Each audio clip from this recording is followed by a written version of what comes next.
Excellencies,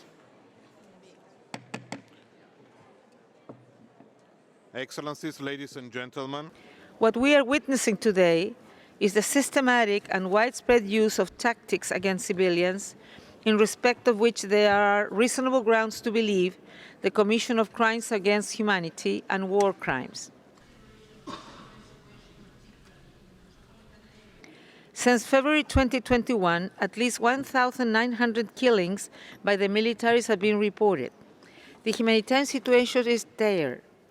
1 million individuals have been registered by the UN as internally displaced, while some 14 million remain in urgent need of humanitarian assistance.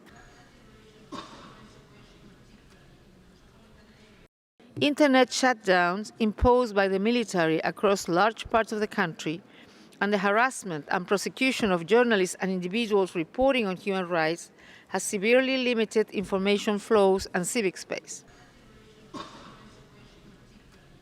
Despite the commitments made by the military to ASEAN, senseless violence in Myanmar has intensified, with scant provision for civilian protection or respect for international human rights and humanitarian laws by the military. Recent military operations in southeastern states of Kayin and Kaya, the northwestern state of Shin, and the central region of Sagaing and Magway have amplified the suffering of civilians. Local residents are often detained and in some cases may have been forcibly disappeared or used as human shield.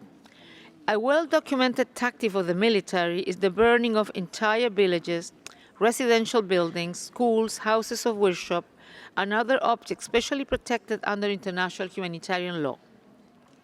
Some estimate over 11,000 such sites have been burned since the attempted coup began last year. Food stocks and other basic supplies have also been destroyed. This peaceful expression of dissent, however, are met with the continued use of arbitrary arrest and detention. Since the 1st of February 2021, more than 13,500 people, including politicians, media professionals, lawyers, civil society leaders, and other members of civil society, have reportedly been arrested for opposing Tatmadao's purported seizure of power. More than 10,500 remain in detention. I urgently call on military authorities to refrain from such a regressive step, which would not only violate the right to life, but will further set back prospects for political reconciliation. Instead, the military has continued to use hostile and derogatory language to threaten and marginalize the Rohingya and to implement strict discriminatory limitations on their movement. In the past weeks, over 300 Rohingya have been arrested for traveling what they call illegally outside their communities. Hundreds have been prosecuted and sentenced to prison terms up to 2 years for exercising their basic right to freedom of movement.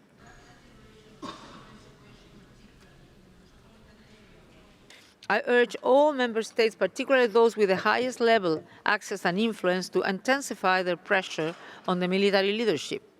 Available measures include placing increased restrictions targeting military control, financial holdings, and business interests, and limiting their access to foreign currencies to restrict their ability to purchase military equipment and supplies. I also call for continued support to the efforts underway to pursue accountability for the ongoing and past serious human rights violations, as well as alleged war crimes and crimes against humanity through all available tracks.